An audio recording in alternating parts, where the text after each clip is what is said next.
Екінші сынып қазақ тілі 76-шы сабақ.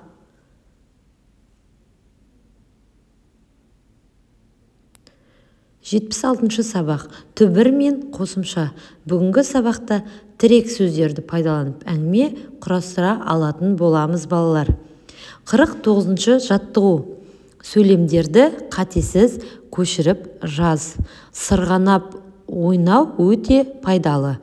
Жиі сырғанап жаттыққан жөн. Ондай бала көп ауырмайды. Түбір сөздерді тауып жазамыз балалар. Түбір сөздер: өте, жиі, жөн, бала, көп.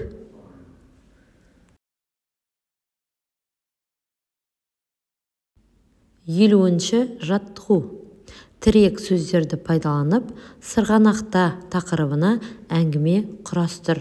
Тірек сөздер: қыс, балалар, шана, аяз, шаңғы. Балалар қыс мезгілін жақсы көреді. Қыстың аяз күніне қарамастан, балалар қармен ойнағанды ұнатады. Қыстық ойын түрлері өте көп. Соның ішінде шанамен және шаңғы тепкен ұнайды. 51-ші жаттығу. Өлеңнің қатесін тауып көшіріп жаз.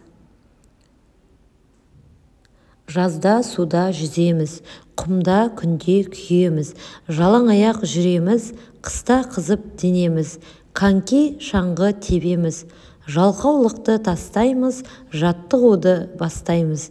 Ермек Өтетілеуұлы. Қарамен жазылған сөздердің түбірі мен қосымшасын табамыз балалар.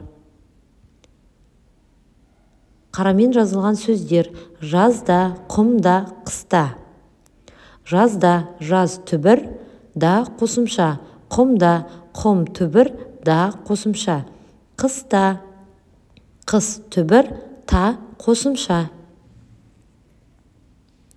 Шығармашылық үзіліс.